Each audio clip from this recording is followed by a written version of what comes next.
په پلازمینه کابل کې د جینومیک سیکوینس لومړنۍ لابراتوار ګټې اخیستنې ته وسپارل شو. د یاد لابراتوار پر مټ به په هیواد دننه د کرونا، ژړې او ورته نورو ناروغیو تشخیص په اسانۍ سره کیږي. په همدې مناسبت د پرانیستو غونډې په جوړ شوو مراسمو کې د عامه روغتیا سرپرست وزیر ډاکټر کلندر عباد وویل چې دوی به هڅه وکړي ترڅو په نږدې وخت کې د روغتیا په برخه کې نور پرمختللي سیستمونه هم هیواد ته راوړي او فعال یې کړي.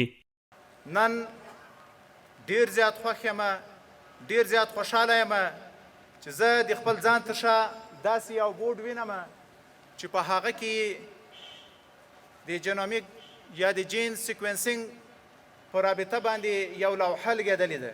موږ تاسې کوشش به دا کوو چې خپل ملک ته ټوله هغه نوې ټکنالوژي، ټول هغه نوي سیستمونه، هغه ماډرن او جدید شیان راوړو، متعارفي کو، او په دې بخش کې موږ او تاسې خپل کسان وروزو ترڅو چې بیا د دې احتیاج نه خلاص شو چې د موږ او د تاسې مریض دی خارج ته صرف د تشخیص لپاره ولاړ شي.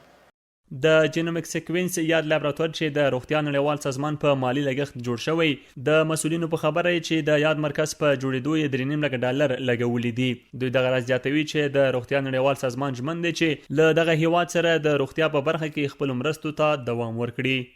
د روغتیا نړیواله ټولنه دې ته ژمنه ده چې د خپل ګران هیواد افغانستان ټولو وګړو ته د صحي خدماتو په وړاندې کولو کې، د تشخیصي خدماتو په وړاندې کولو کې خپل مالی او تخنیکی مرستو ته د تل په څیر ادامه ورکړي.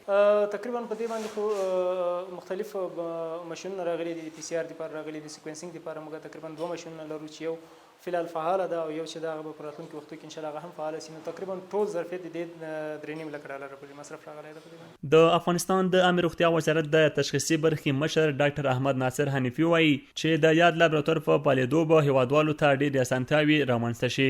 د نوموړي په خبره اوس به هغه ټسټونه په کور دننه کیږي د کومو لپاره مو چې هیوادوال ګاونډي هیوادونو ته تلل. ډیر زیات سہولیات به رامنځته سي. هغه خلک چې پخوا به په ویزو پسې به منډې والې، بارډر ته به تلله، مشکلات به وه چې نه سوی تللی، هغوی ته بیا اوس ضرورت نه پیدا کېږي چې هغه ولاړ سي، دلې به په دغه خپل وطن کې به د تشخیص لپاره انشاءالله وي.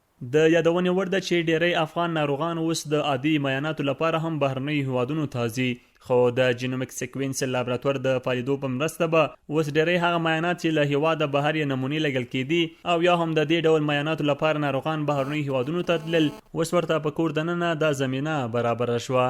عبدالله حیدرزی، CNG، کابل.